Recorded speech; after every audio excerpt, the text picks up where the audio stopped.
आशा करता हूँ आप सभी लोग बहुत अच्छे होंगे और स्वस्थ होंगे। आज की क्लास में हम लोग देखने वाले हैं छत्तीसगढ़ बोर्ड का मैथमेटिक्स जो कि क्लास 7 का है, चैप्टर 14 जो कि प्रोपरेशन चैप्टर है। आज इंट्रोडक्शन पार्ट होगा। ये पहला पार्ट जो है वो चैप्टर से आपको मैं फैमिलियर कराऊंगा, चैप्टर से आपको रूबरू कराऊंगा।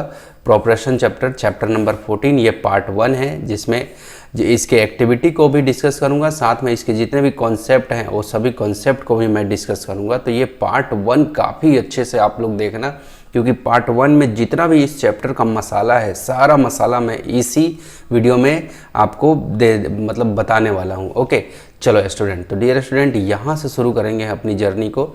इंट्रोडक्शन से थोड़ा सा इंट्रोडक्शन कर लेते हैं कि क्या है ये प्रोपरेशन कौन सी बला है। क्लियर है? चैप्टर से पहले रूबरू हो जाते हैं। चलो देखो, कह रहा है कि ratio is a comparison between two or more quantities of the same kind. Clear है? एक रेशियो जो होता है वो एक कंपैरिजन होता है। क्या होता है? कंपैरिजन, यानी कि तुलना होता है between two or more quantities. ठीक है, दो या दो से अधिक क्वांटिटी के बीच का क्या होता है? कंपैरिजन होता है। क्लियर है? या अब कैसा होना चाहिए? क्वांटिटी सेम काइंड का होना चाहिए। सेम काइंड, SAME, यहाँ पे सेम काइंड कहने का मतलब है कि एक जैसा होना चाहिए। क्लियर है? तो ध्यान से सुनना। जैसे मान लो कि अगर सेंटीमीटर है तो सेंटीमीटर की तुलना सेंटीमीटर से होनी चाहिए। तो ये है आपका रेशियो। थोड़ा सा इंट्रोडक्शन में ये रेशियो क्यों बता रहे हो सर? क्योंकि रेशियो का इसमें यूज आएगा। तो रेशियो देखो, ये अभी दो क्वांटिटी है, ये वाला और ये वाला। क्लियर है? और ये बीच में ये छोटा छोटा ये जो बिंदी दिख रहा है, ये रेशियो कहलाता है। क्लियर है? क्लियर? अब रेशियो के बारे में आप समझ गए कि रेशियो जो होता है वो कंपैरिजन होता है between two or more quantity, दो या दो से अधिक क्वांटिटी का, ऑफ द सेम काइंड। क्या? बिल्कुल सेम काइंड का होना। जैसे सेंटीमीटर मैंने लिया तो सेंटीमीटर के साथ है उसका तुलना करूंगा। मीटर है तो मीटर के साथ ही है। अगर लीटर है ना, जैसे लीटर है तो लीटर को लीटर में ही तुलना करूंगा। क्लियर है? तो उसी तरीके से यहाँ पे अब ये रेशियो तो आप समझ गए कि रेशियो क्या चीज़ है। अब देखो जरा रेशियो को, अब आगे रेशियो से भी आगे एक और चीज़ होता है, वो होता है प्रोपोर्शन। अब वही कह रहा है कि इक्वलिटी, क्या? Equality in two ratio is known as proportion. क्या कह रहा है कि इक्वलिटी इन टू रेशियो, दो रेशियो का, क्लियर है, दो रेशियो का जो इक्वलिटी होती है उसी को नाम दिया गया प्रोपोर्शन। अगर A ratio B and C ratio D are equal, अगर मान लो कि A रेशियो B और C रेशियो D आपस में दोनों इक्वल हैं और सिमिलर हो, then they make proportional ratio, तब जाके ये क्या बना देते हैं? प्रोपोर्शनल रेशियो बना देते हैं। क्लियर है? ठीक। अब एक एक चीज़ों को काफ़ी अच्छे से समझना। देखो ये पहला वाले को समझना आप कि पहला वाला क्या कह रहा है। पहला वाला एग्जाम्पल से मैं लेके चलता हूँ। तो एग्जाम्पल नंबर 1 देखो, कह रहा है कि 10 पैकेट मिल्क, ये देखो 10 पैकेट मिल्क कॉस्ट 150 रुपीज़। 10, ये TEN लिखा है, इसका मतलब ये ऐसे है 1010, यानी कि 10 पैकेट मिल्क का कॉस्ट है 150 रुपीज़। उसी तरह से 25 पैकेट मिल्क का कॉस्ट है 375 रुपीज़। क्लियर है? तो यहाँ पे रेशियो अगर हम लोग निकाले तो कैसे बनेगा? रेशियो ऑफ पैकेट, केवल पैकेट का रेशियो हम लोग निकाले तो ये देखो पैकेट के साथ में निकलेगा 10 और 25 का। क्लियर है? क्या? ये 10 जो लिखा हुआ है 10 पैकेट और यहाँ लिखा हुआ है 25 पैकेट। मैंने कहा था ना कि सेम क्वांटिटी के साथ, तो 10 रेशियो 25 हो गया। क्लियर है? ये बात समझ में आया? और कॉस्ट के साथ में रेशियो निकलेगा। कॉस्ट का तो देखो ये 150 और ये यहाँ पे 375, तो देखो 150 और 375 ये रेशियो निकला। अब ध्यान से देखो, ये 10/25 हो गया। ये रेशियो का मतलब, ये 10 रेशियो 25 का मतलब क्या होता है? 10/25। क्लियर है? अब ये कटेगा, देखो 5 के टेबल से 5 2 जा 5 5 जाते, इसीलिए ये क्या आ गया? 2/5, और इसी को हम लोग लिख देते हैं 2:5। क्लियर है? क्योंकि रेशियो वो लास्ट की वैल्यू होती है जो इससे आगे नहीं कटता है। क्लियर है? रेशियो वो लास्ट की वैल्यू होती है जो इससे आगे नहीं कटता है। क्लियर है? अब 2/5 कभी जीवन में नहीं कट पाएगा। क्लियर है? ओके। सेम उसी तरह से जब 150/375 किया गया तो ये क्या हो जाएगा? हमारा कट करके क्या आ जाएगा? 2:5 आ जाएगा। क्या आ जाएगा? 2/5, यानी कि 2:5 5। बातें समझ में आ गई। तो क्या हो रहा है यहाँ पे 2:5, यहाँ भी 2:5, दोनों रेशियो 2:5। तो यहाँ पे ये बता रहा है कि बोथ रेशियो आर इक्वल। तो इसी तरह का दोनों रेशियो आपस में क्या हो गए, इक्वल हो गए। अब इसी को दर्शाने के लिए, इसी को निरूपित करने के लिए, इसी को आगे मतलब समझने के लिए किस चीज़ का यूज़ किया गया, ये हमारा ये जो नाम लिखा हुआ है ना, प्रोपोर्शन, क्लियर है, वो वर्ड आया यहाँ पे। तो कह रहा है कि इक्वलिटी इन 2 रेशियो, 2 रेशियो की इक्वलिटी। तो देखो 2 रेशियो की इक्वलिटी यहाँ पे समझ में आया, ठीक है। तो ये जो एक रेशियो यहाँ निकला, ये इक्वलिटी और ये वाला इक्वलिटी, 2 रेशियो की इक्वलिटी को, है ना, इक्वल करने के लिए, ठीक है, यहाँ पे नोन एज प्रोपोर्शन, उसी को प्रोपोर्शन बोला गया। अगर यहाँ पे A/B है एंड C/D है आर इक्वल, अगर A/B इक्वल टू C/D है आर इक्वल या सिमिलर, दोनों सिमिलर हैं, then they make proportional ratio, तब जाके ये प्रोपोर्शनेट रेशियो बनाते हैं, क्लियर है, ठीक है। ये दूसरा number point, in a proportion, इस प्रोपोर्शन के अंदर में द फर्स्ट टर्म, यानी कि प्रोपोर्शन आप देख सकते हो A/B ratio, in a proportion the first term and the fourth term are called outer term and the second and third term are called middle term। अब ध्यान से समझो जरा, देखो ये A/B लिखा है ऐसे, A/B, और ये इक्वल का जो साइन दे रखा है इसको हम लोग ऐसे लिखेंगे, ये है प्रोपोर्शन का साइन। ये दोनों, ये 4 ठो बिंदी आ गया, इसका मतलब ये प्रोपोर्शन का साइन है, C/D, ये कुछ इस तरह से, क्लियर है। मैं और भी आगे इसके बारे में डिस्कस करूंगा, क्योंकि मैं बनाया हूं मैं इसको काफ़ी अच्छे से समझाने के लिए, ठीक है। तो आप बस इतना देखते चलो कि A/B और ये जो साइन है, या तो इसको इक्वल, दो देखो, एक रेशियो यहाँ है और एक रेशियो यहाँ है। अब इन दोनों के बीच को मैं क्या कर रहा हूँ, इक्वेट कर रहा हूँ, क्लियर है। तो इसी को हम लोग क्या बोलेंगे, प्रोपोर्शनेट कर देना, क्लियर है। अब कह रहा है कि ये यहाँ पे समझो A/B और ये प्रोपोर्शनेट C/D ऐसे है। तो कह रहा है कि in the proportion the first term and the fourth term, ये फर्स्ट टर्म होता है, ये सेकंड टर्म, ठीक है, याद रखना, ये फर्स्ट टर्म, ये सेकंड टर्म, और ये थर्ड टर्म, और ये फोर्थ टर्म, यानी कि पहला पद, दूसरा पद, तीसरा पद, चौथा पद, हिंदी में ऐसे बोलते हैं, ठीक है। तो कह रहे हैं कि जो पहला और चौथा टर्म, यानी कि A और D जो होगा, उसको हम लोग first term and fourth term कहलाएगा आउटर टर्म। जाहिर सी बात है, ये A बाहर है और D भी बाहर है, क्लियर है, outer term. And the second and third term, ये जो B और C जो है, यानी कि सेकेंड पे कौन है B और थर्ड पे कौन है C, ये जो है, ये दोनों कहलाएंगे क्या, हमारे कहलाएंगे क्या, कॉल्ड मिडिल टर्म। क्या कहलाएंगे, मिडिल टर्म, बीच के टर्म। तो B और C ये दोनों तो बीच में हैं, और A और D बाहर हैं, तो इसलिए फर्स्ट और फोर्थ क्या, आउटर टर्म, और B और C यानी कि ये बीच में जो रह गए, इसको हम लोग क्या बोलेंगे, मिडिल टर्म, ओके। तीसरा नंबर बोलता है कि when 4 number are in proportion, कह रहे कि जब 4 नंबर आपस में प्रोपोर्शन हो, then product of their outer term equal to product of the middle term, clear है। Product of their outer term, यानी कि A और D का मल्टीप्लाई, यानी कि हो जाएगा, और B और C, यानी कि AD, है ना, A into D equal to हो जाएगा product of outer term equal to BC, क्या हो जाएगा, BC, क्या हो जाएगा, BC, ये BC, क्लियर है। इस तरीके से क्लियर हो गया। अब ध्यान से समझना है यहाँ पे, ठीक है। चौथा नंबर कह रहा है कि if we know A/B C/D are equal, अगर हमें पता है कि A/B और C/D इक्वल है, हमें पता अगर है, तो following proportion can be form. तो इस तरीके से, ये इस तरह से प्रोपोर्शन हम लोग बना सकते हैं, A/B और ये प्रोपोर्शन C/D, इसको प्रोपोर्शन पढ़ते हैं, मैं आगे भी बताऊंगा इसको, C/D। अब इसी को ऑर्डर चेंज करके कैसे नया प्रोपोर्शन, देखो B/A, इसने क्या किया कि B को इधर रख दिया, C को इधर ले आया।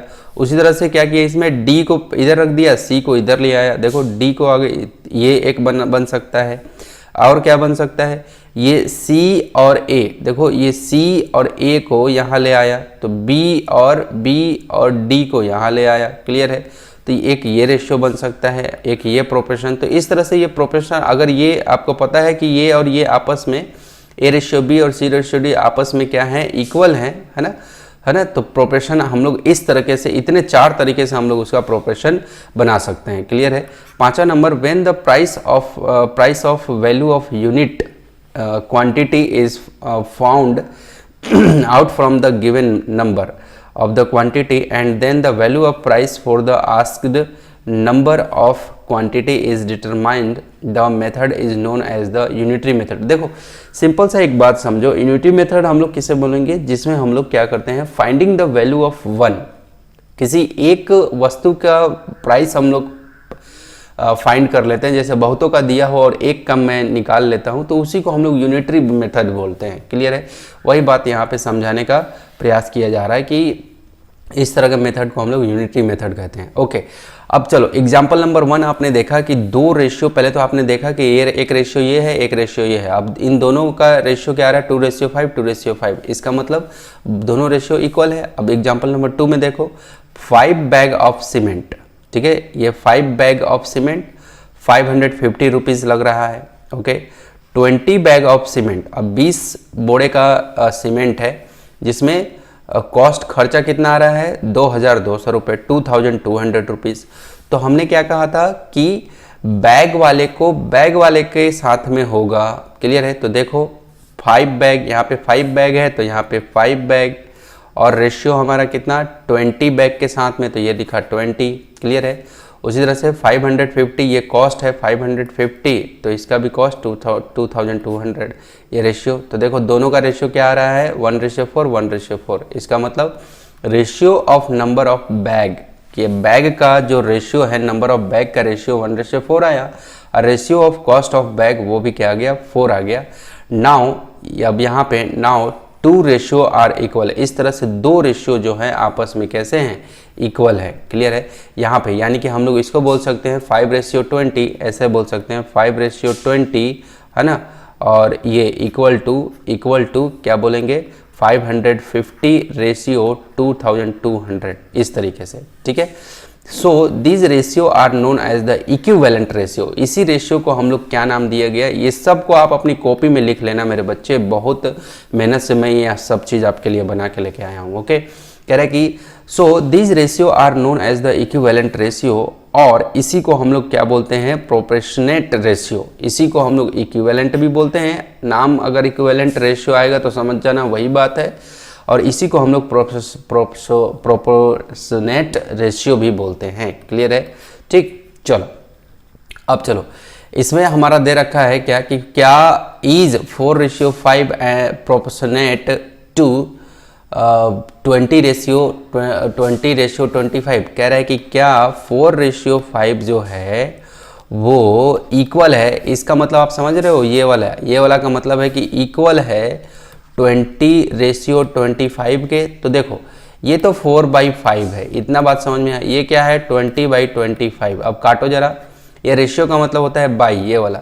अब काटो जरा, तो ये कितना आ जाएगा, 4 अगर 5 के टेबल से 5 4 जा और 5 5 जा, कटेगा ना, ये दोनों कट जाएगा 5 के टेबल से, है ना। 5 4 जा 20 और 5 5 जा 25, ये हो गया।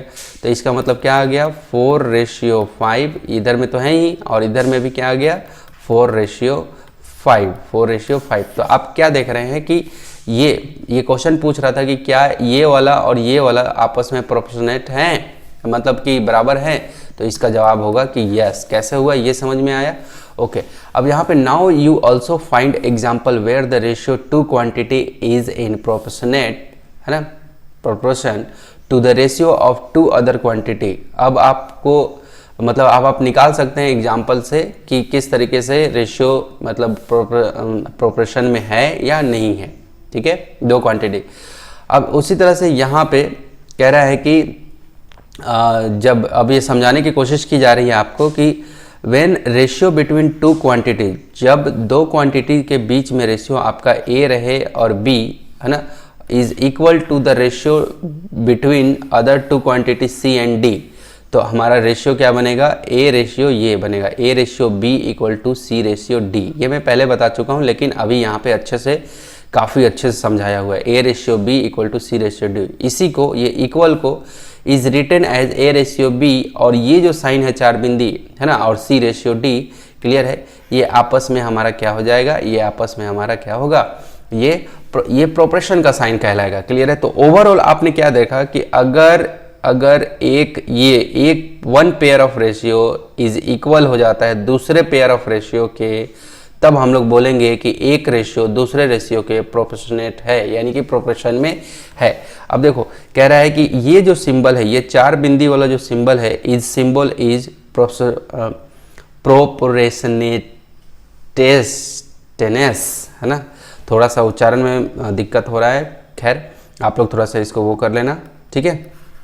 चलो, तो यहाँ पे कह रहे हैं कि A ratio B proportion C ratio D, A and B are known as the outer term. तो मैंने बता रखा है कि ए और ए एंड बी लिखा हुआ है, यहाँ बी नहीं होगा, यहाँ डी होगा, ठीक है।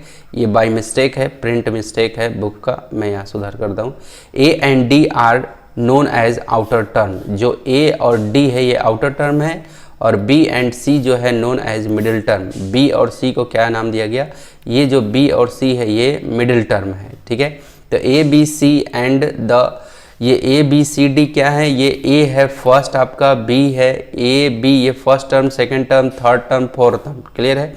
Second, third and fourth term respectively, clear है। ये सब बता चुका हूँ। यहाँ पे वेरीफाई, ये सब आप बातें लिख लेना अपनी कॉपी में।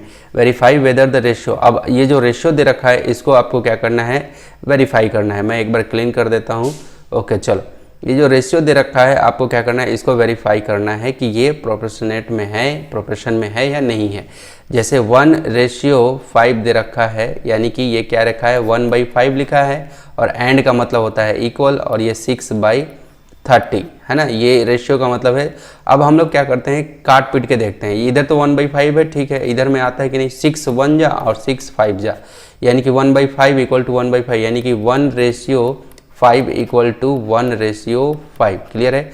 1/5 का मतलब है 1:5 इक्वल टू, यानी कि ये क्या है, प्रोपोर्शन में है ना। ये वाला रेशियो और ये वाला रेशियो आपस में कैसे हैं, प्रोपोर्शन में है, क्लियर है। उसी तरह से आपको 4/12 इक्वल टू 18/54, तो देखो 4 1 जा 4 3 जा, यहाँ पे 18 1 जा और 18 3 जा, तो देखो क्या आ गया, 1/3 इक्वल टू 1/3, यानी कि 1:3 इक्वल टू 1:3, दोनों तरफ आ गया ना, क्लियर है। उसी तरह से आप इसको भी चेक कर लेना कि ये कैसे होगा, क्लियर है। हो माय गॉड, मेरा ये प्रयास आपको अच्छा लगता हो तो ज़रूर आप क्या कर लेना, चैनल को सब्सक्राइब कर लेना। देखो स्टूडेंट, मैं दिखाई तो नहीं दे रहा हूँ आपको, है ना, लेकिन मैं आप मुझे सुन तो पा रहे हैं, है ना।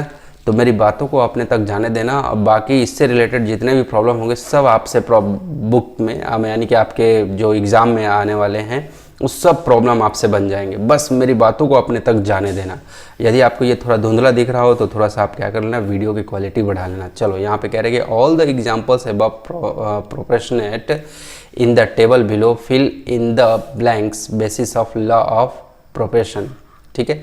अब लॉ ऑफ प्रोपोर्शन क्या कहता है, लॉ ऑफ प्रोपोर्शन कहता है यहाँ पे इन अ प्रोपोर्शन कह रहे हैं कि प्रोडक्ट ऑफ मिडिल टर्म, ठीक है, यानी कि मिडिल टर्म का जो प्रोडक्ट होगा equal to product of outer term, outer term के प्रोडक्ट के बराबर होगा, ठीक है। यहाँ से चलते हैं, ये क्या दे रखा है, 5:6, क्या दे रखा है, 5:6। हाँ, यहाँ पे जैसे एक बना के दिखाया है प्रोडक्ट ऑफ आउटर टर्म, तो देखो 1 और 8 तो आउटर टर्म है ना, और प्रोडक्ट ऑफ मिडिल टर्म, और 2 और 4 कैसा टर्म है, आपका मिडिल टर्म है। उसी तरह से यहाँ पे क्या दे रखा है, 5 6, तो मुझे क्या करना होगा, 5 और 90, यानी कि यहाँ पे क्या लिखना होगा, 5 × 90 प्रोडक्ट ऑफ आउटर टर्म, है ना। तो क्या हो जाएगा, 9 5 जा 45 और ये 0। उसी तरह से 75 × 6, क्लियर है, ये प्रोडक्ट ऑफ मिडिल टर्म, ये वाला मिडिल टर्म है आपका, ये बीच वाला, तो क्या लिखेंगे हम लोग, 6 × 75। अब 6 × 75 क्या होता है आपका, 6 × 75 इक्वल टू 450, ये कितना आ रहा है, 450। तो उसी तरीके से आप जब इन सब को बनाओगे, ये प्रोडक्ट ऑफ 3 × ये प्रोडक्ट ऑफ आउटर टर्म, तो 3 × 32 हो जाएगा, इसका मतलब 64 हो गया ये, सॉरी 3 2 जा 6, एक मिनट ना, 64 नहीं होगा,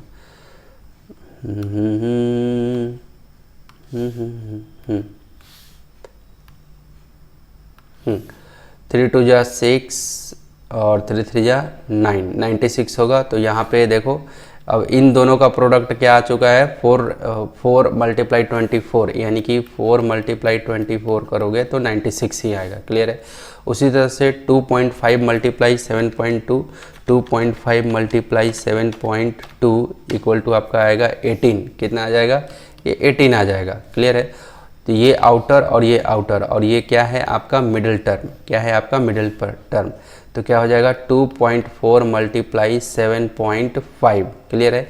तो इसमें आप क्या देख रहे हैं कि प्रोडक्ट मतलब होता है मल्टीप्लाई करके जो आता है आउटर टर्म का। ठीक है। और इसमें क्या हो रहा है, आपका प्रोडक्ट है किसका, मिडिल टर्म का। ठीक है।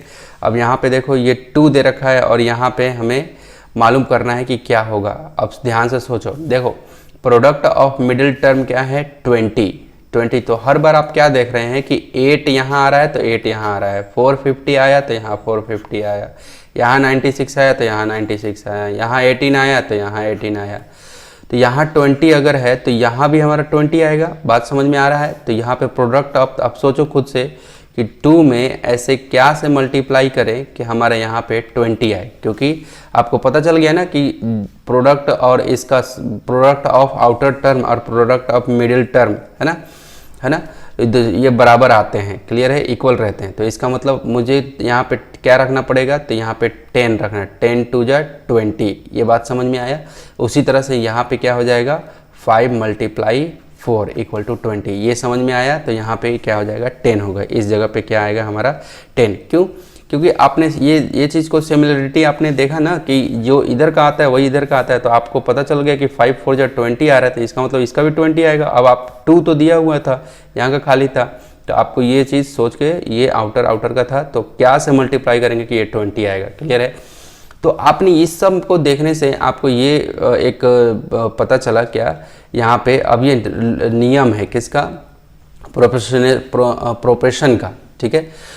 प्रोपोर्शन का ये नियम है कि प्रोडक्ट ऑफ मिडिल टर्म जो होता है, यानी कि जो ये बीच वाला जो प्रोडक्ट मिडिल टर्म होता है वो इक्वल होता है प्रोडक्ट ऑफ आउटर टर्म के। इसको आप अपनी कॉपी में लिख लेना। ठीक है। तो ये प्रोपोर्शन से रिलेटेड आपका ये मुख्य बातें हैं। ठीक है। अब देख लेते हैं एक आध दो और एग्जाम्पल। कह रहा है कि 40 30 60 45, ये कह रहा है कि ये प्रोपोर्शनेट है या नहीं है। ठीक है। तो इसको देखो, इन दोनों का इसने क्या किया, रेशियो ले लिया। तो 40/30 हो गया, तो ये 1 0 से 1 0 कट गया, तो 4/3 ये आ गया। फिर इसने क्या किया, ये 60/45 को ले लिया। क्लियर है। तो ये कट जाएगा किससे, यहाँ पे ये हाँ 15 तिया 45 15 के टेबल से, और 15 चौके 60 15 4 जा, है ना।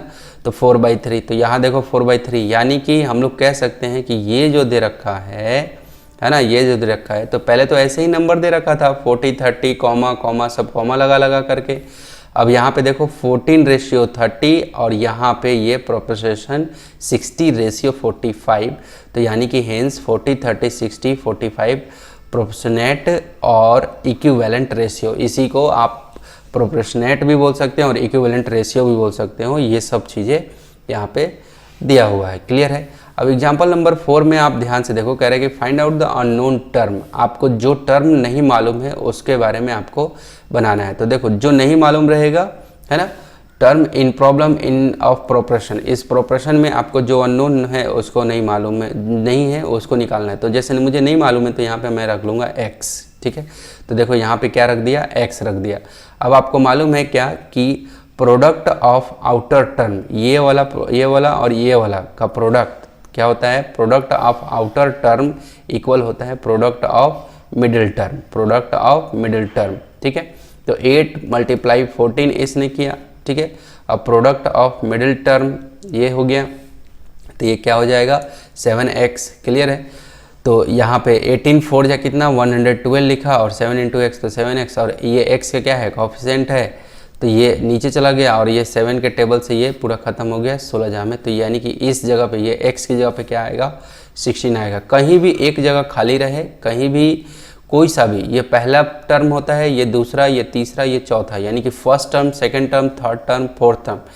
अगर क्वेश्चन कह रहा है कि ये प्रोपोर्शन में है, ठीक है, देखो इससे पहले क्वेश्चन आपसे चेक करवा रहा था, एग्जाम्पल नंबर 3 जो है वो आपसे चेक करवा रहा था कि आप चेक करके बताओ कि ये जो लिखा हूँ मैं सीरीज, ये प्रोपोर्शनेट में है या नहीं है ना, है या नहीं है। तो आपको चेक करने आ गया। अगर क्वेश्चन कह रहा है कि ये प्रोपोर्शन में है, पहले से डिफाइंड है, ये वाला साइन दे रखा है, तो जो भी टर्म आपको नहीं दिया रहे वहाँ पे x रखेंगे, और जो ये नियम है इसका product of outer term equal to product of middle term, है ना, उस नियम को आप यहाँ पे अप्लाई कर देंगे। तो उसी तरह से आपका यहाँ भी दे रखा है, क्लियर है।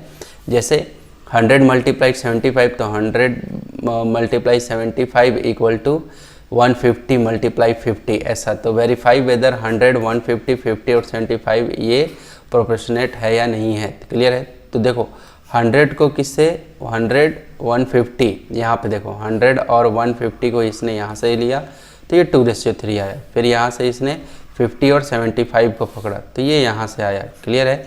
तो इट इज़ क्लियर कि 100:150 प्रोपोर्शनेट 50:75, क्लियर है।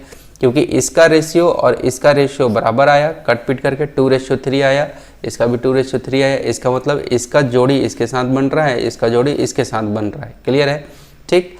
तो इसका मतलब 100, 150, 50 और 75 आर इन प्रोपोर्शनेट। इस तरीके से हमें बना लेना है, क्लियर है। अब देखो मैंने यहाँ पे बताया कि जो टर्म खाली रहेगा उस टर्म को आपको ऐसे लिख लेना है, ठीक है।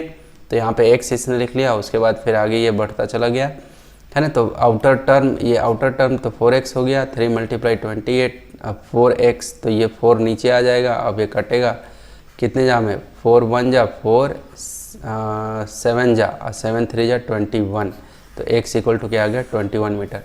यहाँ पे ये क्वेश्चन में ये था कि लेंथ और ब्रेथ एक प्लेग्राउंड का इन ए स्कूल, वो रेशियो में दे रखा है 4:3। अगर लेंथ दे रखा है 28 मीटर, तो देखो 4:3 लिखा, ठीक है। ये 4, ये शुरू में किसका नाम क्या है 4, तो शुरू में किसका नाम आया है लेंथ, याद रहे शुरू में लेंथ का नाम लिखा है, तो ये जो शुरू में जो रेशियो लिखा है ये लेंथ से एसोसिएट है, यानी कि जुड़ा हुआ है। ये ब्रेथ है बाद में सेकंड नंबर पे, तो ये जो 3 है वो किससे, ब्रेथ से जुड़ा हुआ है, क्लियर है, क्योंकि दूसरे नंबर पे है, और ये 3 भी दूसरे नंबर पे है, क्लियर है। अब लेंथ दे रखा है तो 4:3 लिखा हमने, और लेंथ दे रखा है 28, और ये रेशियो और ये x, क्लियर है, ठीक। तो इस तरीके से हमारा ये क्वेश्चन सॉल्व होता है। तो डियर स्टूडेंट, इसी तरह से आप प्रॉब्लम नंबर 7, प्रॉब्लम नंबर 8 को आप अच्छे से बना सकते हैं, ठीक है।